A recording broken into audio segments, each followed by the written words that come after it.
So if people have a weaponized, is that possible? We can use like our phone to record like video or audio, and that would be good for the evidence for later on the court.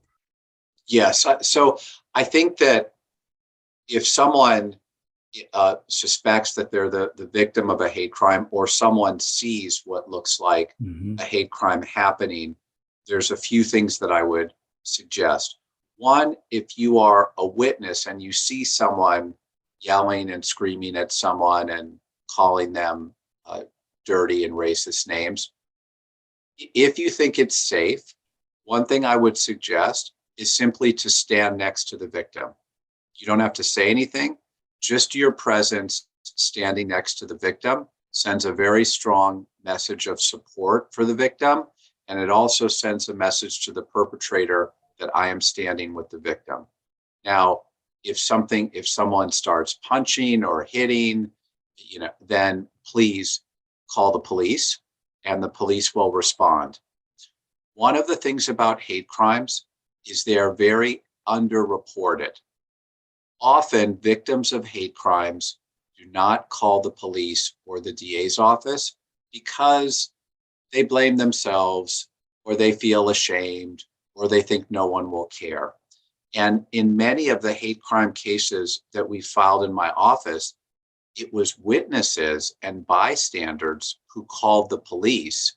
And then when the police came, yes, the victim spoke with the police. So I really want to encourage people who see or are the victims of hate crimes to call the police, because we really care. We want everyone to be treated fairly and safely. And we know that what starts with words, with hateful words, can then escalate to physical violence. And so we want to stop these things early.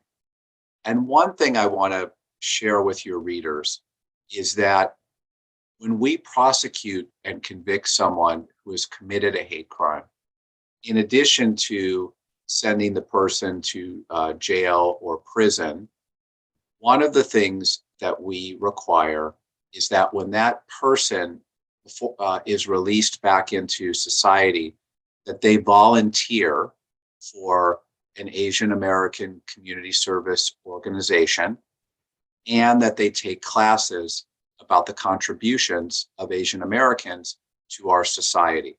Now, why do we do this?